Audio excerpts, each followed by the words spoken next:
أعوذ بالله من الشيطان الرجيم. بسم الله الرحمن الرحيم.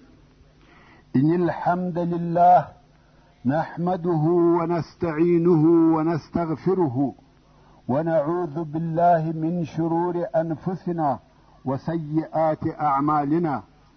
من يهده الله فلا مضل له ومن يضلل فلا هادي له، وأشهد أن لا إله إلا الله وحده لا شريك له، وأشهد أن محمدا عبده ورسوله صلى الله عليه وآله وسلم تسليما كثيرا. أما بعد، د سرور کائنات صلی الله علیه و آله وسلم ژوند. محترم ورونو، زموږ قصه دې ځای ته را رسېدلې وه. رسول الله صلی الله علیه وسلم امر وکړي چې په منجنیق د دیواله یو ځای ولي، یعنی په ټولو ډبرو د دیواله یوه حصه ولي، ځکه هغه حصه ضعیفه کیږي او نړیږي. نو مسلمانانو هم د ډبرو ټول ویشتل پر یوه ځای کول، د دې دپاره چې په دغه ویشتلو دیوال ونړیږي او نور مسلمانان بیا د بله طرفه پر هغه لویو زینو چې د باب ورته ویل کېده پر قلا حملې کوي او ورنږدې کیږي. یهود یې په غوښو او ډبرو ولي، خو د هغه څرمنو په واسطه مسلمانان ساتلي دي. په اورو یې ولي، هغه بیا څرمنې لنګې دي، اور نه اخلي. یهود په بیره کې دي، د یوه طرفه دیوال په ډبرو ویشتل کیږي او هغه دیوال کرار کرار نړیږي، او د بله طرفه مسلمانان په هغه دباباتو حملې پر کوي او کرار کرار قلا ته ورنږدې کیږي. یهود بیا هم کوشش کوي چې دفاع وکړي، خو په آخر کې مسئله تر دفاع تیره سوه او د تیښتې په فکر کې سوه، او هلته مسلمانانو د قلا د دیواله یو ځای ونړاوه او تر هغه ځای په قلا ورننوته. هلته دننه په قلا کې د مسلمانانو او یهودو په مابین کې شدید جنگ شروع سو، ځکه یهودو د دغې قلا څخه و نورو قلاو ته د تیښتې لار نه درلوده، نو خود یې د جنگ لار اختیار کړه. د جنگ په نتیجه کې یهودو بده ماته وخوړه. هغه کسان چې وژل کېده ووژل سوه، او هغه کسان چې تښتېدلی سوای وتښتېده. ښځې او کوچنیان یې و مسلمانانو ته ورپرېښول. د دغه قلا په فتحه کولو سره د خیبر اوله نیمه حصه چې د نطاق او شق حصه وه پوره فتحه سوه. که څه هم په دغه منطقه کې هلته نورې کوچنۍ قلاوې وې، مګر د هغه قلاو اوسېدونکو چې د دغه لوی او محکمې قلا فتحه کېده ولیده، هغه نورې قلاوې یې خالي کړې او د خیبر د ښار و دوهمې حصې ته چې کتیبه وه وتښتېده. ښه، اوس خو نو د نظار قلا هم فتحه سوه. د یهودو ټوله ښځې او کوچنیان مسلمانانو بندیان ونیول او په قلا کې موجود شیان ټول مسلمانانو په غنیمت واخیسته.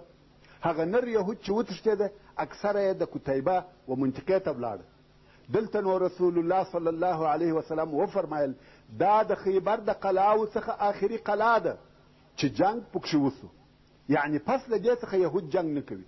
د یهودو ټوله ښځې بندیانې ونیول سوې، چې بیا په وروسته کې د کنانه ابن ابي الحقیق تر وژلو وروسته د ده ښځه چې صفیه بنت حیی ابن اخطب وه هم د بندیانو په جمله کې شامله سوه، او د پوره خیبر تر فتحه کولو وروسته پر مسلمانانو وویشل سوې، چې د دغه ښځو څخه د رسول الله صلی الله علیه وسلم حصه صفیه بنت حیی ابن اخطب وه.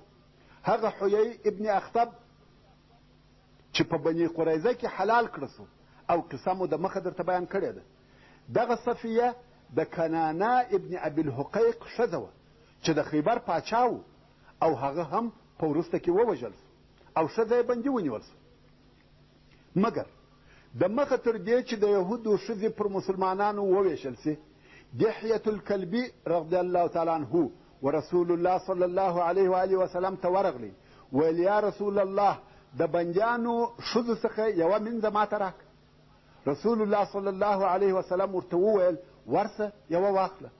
دی چې ورغلی دغه صفیه د حیی لور یې واخیسته، خو بیا یوه د اصحاب کرامو څخه و رسول الله صلی الله علیه وسلم ته وویل چې یا رسول الله دغه صفیه د یوه پاچا لور او د بل پاچا ښځه ده، د بني قریظه او بني النظیر بیبي ده، او تا و دحیة الکلبي ته ورکړه. دا بې له دې څخه چې ستا منځه وي د بل چا سره نه ښایي، نو یې دحیة الکلبي د دې سره راوغوښتی، هغه هم راغلی. رسول الله صلی الله علیه وسلم ورته وویل چې بې له دې څخه بله منځه واخله. څرنګه چې د صفیې درجه او مقام لوړ وه، نو رسول الله صلی الله علیه وسلم ورته وویل ته حره او آزاده یې.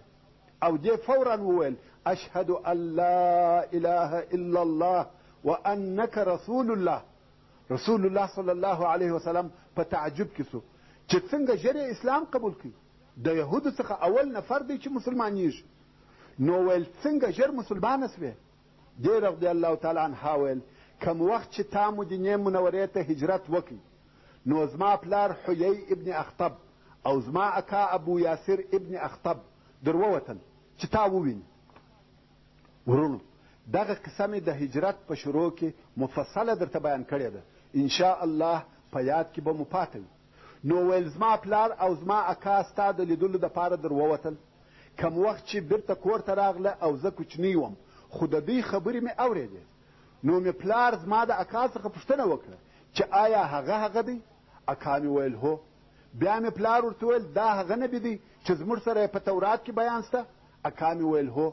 بیا مې پلار ورته ویل تا یې ټولې علامې ولیدې او ودې پېژندې؟ اکا مې ویل هو.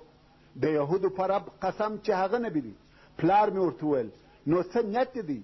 اکا مې ورته ویل تر څو چې ژوندی یم دښمني به ورسره کوم. نو صفیې رضی الله تعالی عنها وویل د هغه وخت څخه مې اسلام په زړه کې و. زه هغه وخت پوه سوم چې ته نبي یې، ځکه پلار او اکا مې دواړو شاهدي ادا کول چې ته نبي یې. او اوس چې موقع برابره سوه مسلمانه سوم. کم وخت چې رسول الله صلی الله علیه وسلم د دې ایمان او صداقت ولیده، نو یې په نکاح کړه او صفیه رضی الله تعالی عنها ام المؤمنین وګرځېده. خو دغه د نکاح په شپه رسول الله صلی الله علیه وسلم د دې پر مخ یوه شنه لکه ولیده. نو یې پوښتنه ځینې وکړه چې دغه شین داغ د څه شي دی؟ دې ویل یا رسول الله و خیبر ته ستا تر راتګ د مخه ما خوب لیدی لکه سپوږمۍ چې د خپله ځایه څخه ایسته سي او زما په غېږ کې ولویږي. او په والله ستا په باره کې ما هېڅ فکر نه و کړی او نه مې په یاد وې. نو ما دغه خپل خوب و خپل خاوند ته ووایه.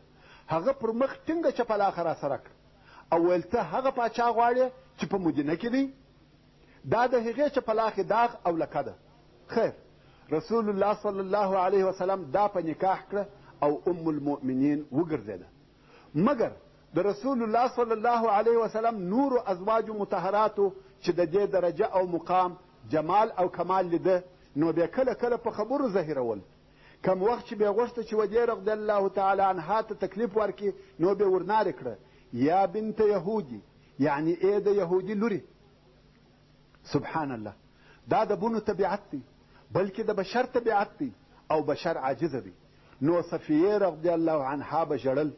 خو یوه ورځ رسول الله صلی الله علیه وسلم راغلی او دا رضی الله تعالی عنها ژاړي.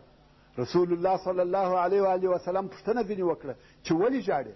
دی ویل یا رسول الله ستا ښځې او ما ته وایي د یهودي لورې. مګر حیی ابن اخطب چې د صفیې رضی الله تعالی عنها پلار و، د هارون علیه السلام د اولادې څخه و. نو رسول الله صلی الله علیه وسلم ورته وویل که بل وار دغه خبره درته وکړه، نو ته ورته ووایه پلار مې هارون علیه السلام او اکا مې موسی علیه السلام دي. آیا په تاسې کې څوک داسې پلار او اکا لري؟ بل وار چې ورته وویل سوه چې ای د یهودي لورې، دی ورته وویل پلار مې هارون او اکا مې موسی دی. په تاسې کې څوک شته چې پلار یې نبي او اکا یې نبي وي؟ نو دوی بې جوابه او پټه خوله سوې. د رسول الله صلی الله علیه وسلم په کومک صفیه رضی الله تعالی عنها غالبه سوه. دا د صفیه رضی الله تعالی عنها قصه وه. اوس به بیرته خیبر ته ولاړ سو. د خیبر د دوهمې حصې یا کتیبه فتحه کېده. بیا نو رسول الله صلی الله علیه و آله وسلم د خیبر و هغه بلې دوهمې منطقې ته چې کتیبه ورته ویل کېده ورغلی. ځکه د خیبر اوله حصه چې نطاط او شق وه ټوله فتحه سوه. اوس نو دغه بله دوهمه منطقه رسول الله صلی الله علیه وسلم او مسلمانانو محاصره کړه. رسول الله صلی الله علیه و آله وسلم وفرمایل منجنیق هم راکش کړي. ځکه منجنیق د قلاو د نیولو دپاره ډېر اهمیت لري او ډېر کار ځینې اخیستل کېږي.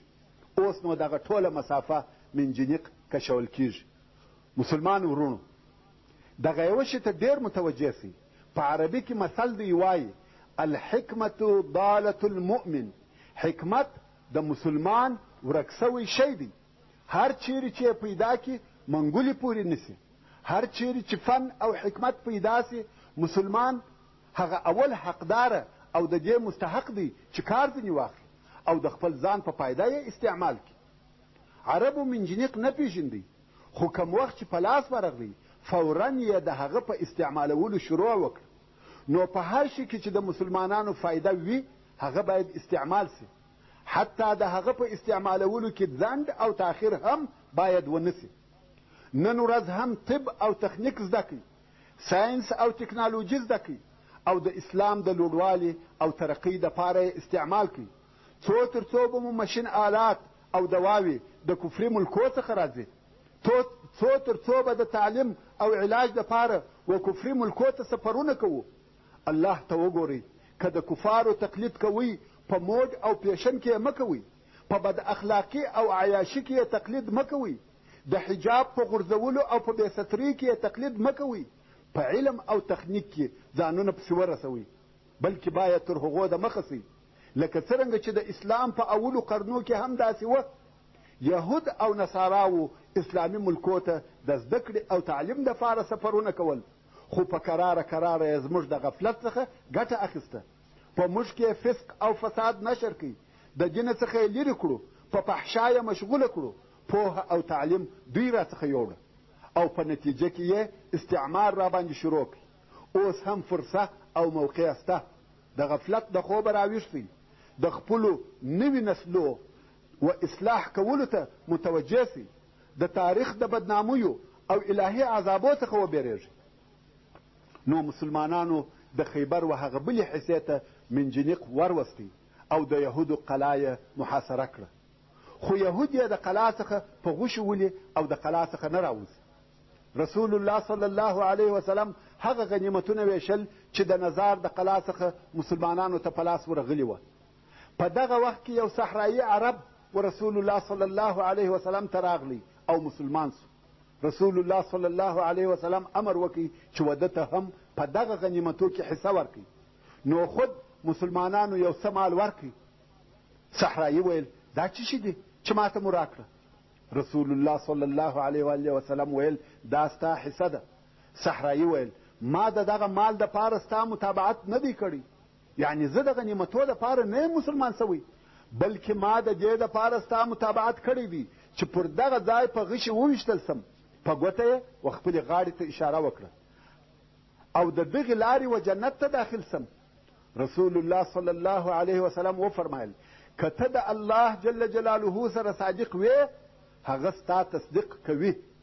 لږ وخت وروسته مسلمانانو د حملې اراده وکړه او دغه صحرایي هم ورسره دی.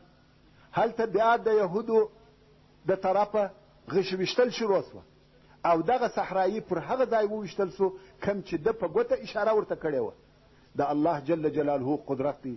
پس له څو لحظو څخه د ده د مسلمانېدو پر هغه ځای په غشي وویشتل سو کم چې ده اشاره ورته کړې وه او شهید سو. نو یې رسول الله صلی الله علیه وسلم ته راوړي.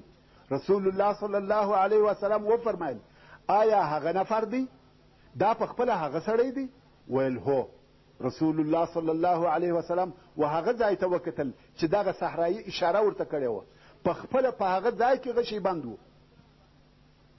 رسول الله صلی الله علیه وسلم وفرمایل دی د الله جل جلاله سره صادق و. نو الله جل جلاله هم د ده تصدیق وکړي. بیا نو رسول الله صلی الله علیه وسلم دعا ورته وکړه. ویل الهي دا ستا بنده دی او ستا په لار کې مهاجر راووتی او ستا په لار کې شهید ووژل سو او زه پر دغه شاهد یم. د صحابه کرامو مشران چې دلته حاضر وه هغه وایي موږ دا تمنا او خواهش وکړي چې کشکې موږ د ده پر ځای وای. سبحان الله. څو لحظې عمر په اسلام کې او بیا شهادت او بیا رسول الله صلی الله علیه وسلم پر ده شاهدي ادا کوي. دا څونه لوړه درجه او عظیم مقام دی چې یو څوک یې په څو لحظو کې ترلاسه کوي جنت آسانه دی و هغه چاته چې الله جل جلاله یې ورته آسانه کړي. کم وخت چې رسول الله صلی الله علیه وسلم غنیمتونه ویشل د هغه مریضو نفرو حصه یې هم کښېښول چې په حدیبیه کې یې ګډون کړی و او اوس خیبر ته د مریضۍ په سبب نه دي حاضر سوي. هغه نفر یې هم پر حاضرو نفرو حساب کړه او د هغو کسانو حصه یې هم کښېښول چې په حدیبیه کې حاضر سوي وه او بیا وفات سوي وه او هغو نورو نفرو چې هم حصه ورکړه چې په دغه خیبر کې شهیدان سوي وه د هغو د کورنیو دپاره یې حصه جلا کړه. مقصد دا چې رسول الله صلی الله علیه وسلم د غنیمتو په ویشلو کې د ټولو مراعات وکړي. په دغه وخت کې د غطفان لښکر بیا راورسېدی. عیینه، مطاع احمد او 15,000 نفر لښکر ورسره دی راورسېده او رسول الله صلی الله علیه وسلم غنیمتونه ویشي.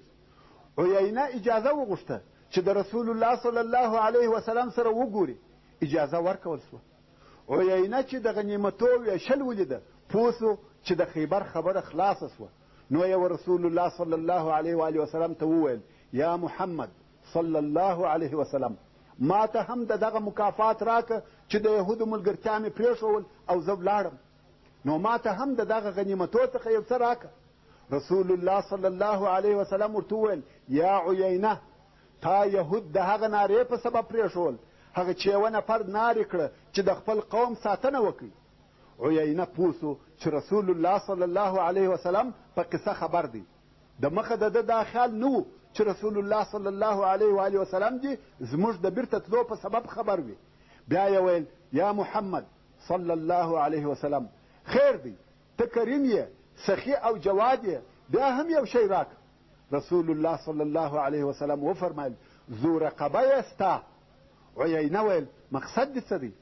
رسول الله صلی الله علیه وسلم وفرمایل یا عیینه ته تېره شپه بیده وې او خوب دې لیدی چې زما څخه په غنیمتو کې حصه غواړې او ما درته وویل ذو رقبه یې ستا. عیینه ته یې هغه د ده خوب ووایه. عیینه په تعجب کې سو چې دا څه قصه ده؟ ویل هو ما خوب ولیدی. ښه اوس ذو رقبه راکه. رسول الله صلی الله علیه وسلم وفرمایل ذو رقبه یو خالی غر دی شی پکښې نسته ورسه واخله. نو عیینه ته هېڅ نه ورورسېده نه په غنیمتو کې حصه او نه هغه د مخه چې رسول الله صلی الله علیه وسلم ورکول چې ویل د خیبر د یوه کال میوې واخله او بیرته ولاړ سه. عیینه خالي لاس پاته سو. اوس چې عیینه ولیده چې د مسلمانانو څخه هېڅ په لاس نه ورغله نو بیا د یهودو وقلا ته دننه ورغلی او هغه و جنګ ته تشویقوي. وایي صبر وکئ، ټینګ سئ، مقاومت وکئ، زه ستاسې سره یم، زما سره لښکر را سره دی. یهودو ویل ستا د لاسه و موږ ته مصیبت پېښ دی. ته وې چې بني قریظه دې په حلال کړه، ته وې چې موږ دې پرېښولو او ته ولاړې. دا ټوله ستا د لاسه را پېښ دي. په دغه وخت کې د بني مره د قبیلې مشر او سردار حارث ابن عوف هم راغلی غواړي چې حالات وویني. هغه هم عیینه ملامتاوه. ویل که دې د خیبر د یوه کال میوې اخیستې وای دا ستا دپاره ښه نه و. ټولو پر عیینه ملامتیا ویل. اوس نو د خیبر د دوهمې حصې کتیبه محاصرې هم 14 ورځې دوام وکړي.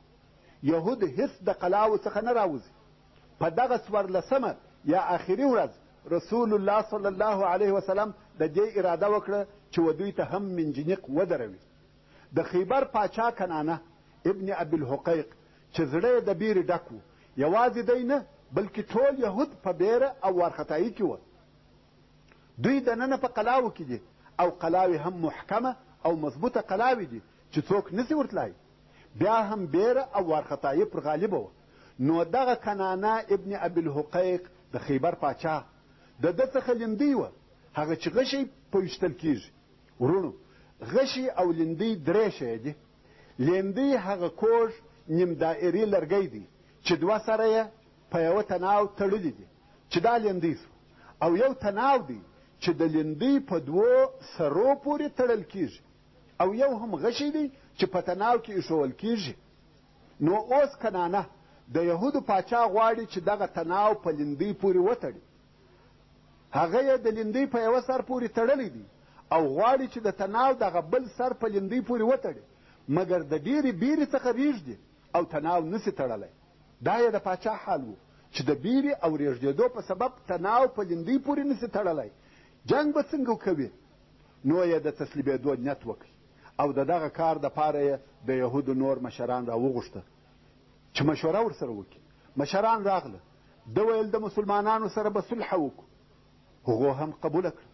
نو کنانه ابن ابوالحقیق و رسول الله صلی الله علیه وسلم ته حال ولېږي چې زه د خبرو دپاره درکښته کېږم. رسول الله صلی الله علیه وسلم د ده غوښتنه قبوله کړه او دی ورغلی.